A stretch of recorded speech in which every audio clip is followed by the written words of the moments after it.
बूढ़ी माँ का एयरपोर्ट पर बेटे का इंतजार, दर्द भरी कहानी। 5 साल हो चुके थे बेटे को अपना घर छोड़ विदेश में बसे हुए। इन 5 सालों में बूढ़ी माँ और ज़्यादा बूढ़ी हो गई थी। 75 वर्ष की उम्र में रेशमा देवी की याददाश्त काफ़ी कमज़ोर होती जा रही थी। उन्हें रोज़मर्रा की चीज़ें याद न रहती, लेकिन जो उन्हें हमेशा याद रहता वह था उनका बेटा। दिन हो या रात, एक पल भी ऐसा ना होता जब उन्हें अपने बेटे की याद ना आती। दूसरी तरफ बेटा, जो साल भर में एक आधी बार अपनी माँ को फ़ोन कर लिया करता था और 1-2 मिनट से ज़्यादा बातें भी ना किया करता, फिर भी यह बूढ़ी माँ लटकती आंखें बेटे का इंतज़ार करती रहती। एक दिन बेटे का विदेश से फ़ोन आया। हेलो हेलो, सुन रही हो ना माँ? राहुल बोल रहा हूँ, तुम्हारा बेटा। कैसी हो माँ? मैं ठीक हूँ बेटा। तुम, बहू और मेरा पोता कैसा है? माँ ने पूछा। सब अच्छे हैं माँ। मैं अगले हफ्ते गांव आ रहा हूँ माँ, तुम्हें लेने। अब हम सब साथ में ही अफ्रीका में रहेंगे माँ। तुम्हारी बहू कह रही थी माँ को यहाँ पर लेकर आओ, बेचारी अकेली वहाँ परेशान होती होगी, बेटे ने कहा। माँ की बूढ़ी सूखी आंखें आंसुओं से भीग गई। उसके कमजोर शरीर के नस नस में खुशी की लहर दौड़ गई। बेटे और बहू का अपने प्रति प्रेम देखकर माँ का मन खुशी से भर आया। बेटे ने आगे कहा, माँ तैयार रहना। माँ, मुझे ज़्यादा दिन छुट्टियाँ नहीं हैं। जिस दिन से जितने पैसे लेने हैं ले लेकर रखना। तब तक मैं प्रॉपर्टी डीलर से बात कर लेता हूँ।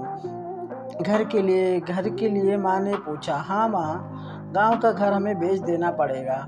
अब हम साथ में ही रहने वाले हैं तो वहाँ पर घर रखने का कोई मतलब नहीं है माँ, बेटे ने कहा।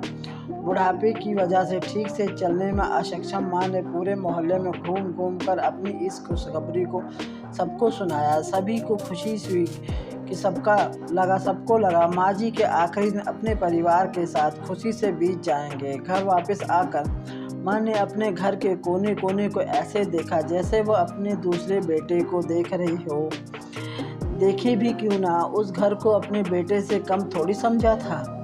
अपने पति के साथ 40 साल यहीं तो बिताए थे, लेकिन अब मजबूर थी बुढ़ापे के आखिरी साल बेटे और बहू के साथ बिताना चाहती थी। दिल पर पत्थर रखकर बेचने के लिए माँ तैयार हो गई। आनन फानन में बेटे ने घर को आधे दामों पर बेच दिया। माँ ने ज़्यादा नहीं, लेकिन जिन चीज़ों से दिल लगा था उन चीज़ों को समेटा और बेटे के साथ टैक्सी में बैठकर एयरपोर्ट के लिए चली गई। एयरपोर्ट पर आकर बेटे ने माँ से कहा, माँ तुम यहाँ बैठकर बेंच पर बैठो, मैं सामान और बोर्डिंग पास की जांच करा कर आता हूँ। वहाँ वक्त लगता है और खड़ा रहना पड़ता है, तुम्हें तकलीफ होगी, तुम यहीं आराम करो। मैं यूँ गया और यूँ आया। माँ बेंच पर बैठ गई और बेटा अंदर चला गया। काफ़ी समय हो गया, बेटा वापस नहीं आया। माँ सोचने लगी, ज़्यादा भीड़ होगी इसलिए देर लग रही होगी। अंधेरा होने को आया, अब तो लोगों की चहलकदमी भी कम होने लगी।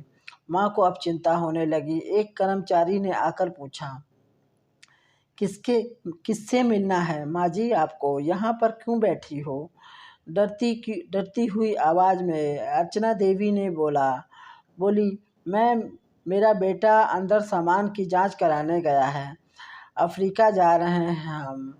क्या नाम है माँ जी आपके बेटे का? कर्मचारी ने पूछा। राहुल नाम है मेरे बेटे का, अर्चना देवी ने बताया। कर्मचारी अंदर गया और थोड़ी देर बाद बाहर लौटा। उसने अर्चना देवी से कहा, माँ जी, अफ्रीका जाने वाली फ़्लाइट तो दोपहर में ही जा चुकी है और आपका बेटा भी उस फ्लाइट में बैठकर अफ्रीका जा चुका है। अब आपके यहाँ बैठने का कोई मतलब ही नहीं है माँ जी। क्या जा चुका है और मैं घर जाऊँ? घर? माँ की आंखों में आंसुओं को सैलाब उठने लगे। जैसे तैसे माँ घर पहुँची, जो अब उसका था ही नहीं, बिक चुका था। वो वहीं बरामदे में तुलसी के पास सो गई। घर के नए मालिक को उस पर दया आई तो एक कमरा किराए से उसको दे दिया। पेंशन के पैसों से खाना और किराए का बंदोबस्त तो हो जाता। दिन बीतने लगे। कुछ दिनों बाद घर के नए मालिक ने अर्चना देवी से कहा, माँ जी, आप अपने रिश्तेदारों के यहाँ पर जाकर क्यों नहीं रहती? इस उम्र में आपके लिए वही अच्छा होगा। अच्छा तो होगा, लेकिन अगर मेरा बेटा वापस आया तो उसका ख्याल कौन रखेगा? मेरा बेटा बहुत भोला है, उसे अपना ख्याल रखना बिल्कुल नहीं आता। मैं कहीं नहीं जाऊंगी, क्या पता कब उसे मेरी ज़रूरत पड़ जाए। माँ ने कहा। दोस्तों, माँ तो माँ ही होती है। दोस्तों, सच कह रहा हूँ, माँ की ऐसी बातें सुनकर मेरी आंखों में तो आंसू आ गए। किसी ने सच ही कहा है, पूत कपूत हो सकता है, लेकिन माता कभी कुपाता नहीं होती। दोस्तों, सभी से हाथ जोड़कर विनती करता हूँ, अपने माता पिता की जितनी हो सके सेवा करना, उनके साथ कभी बुरा बर्ताव मत करना। हो सकता है ये आप देखने के बाद, ये कहानी सुनने के बाद आपके घर दिल में भी थोड़ा सा महसूस हो, पर बाद में तो सभी भूल जाते हैं। अगर आपको ये कहानी दिल को छू जाए तो प्लीज़ इस वीडियो को लाइक, शेयर और सब्सक्राइब ज़रूर कर ले दोस्तों। धन्यवाद दोस्तों।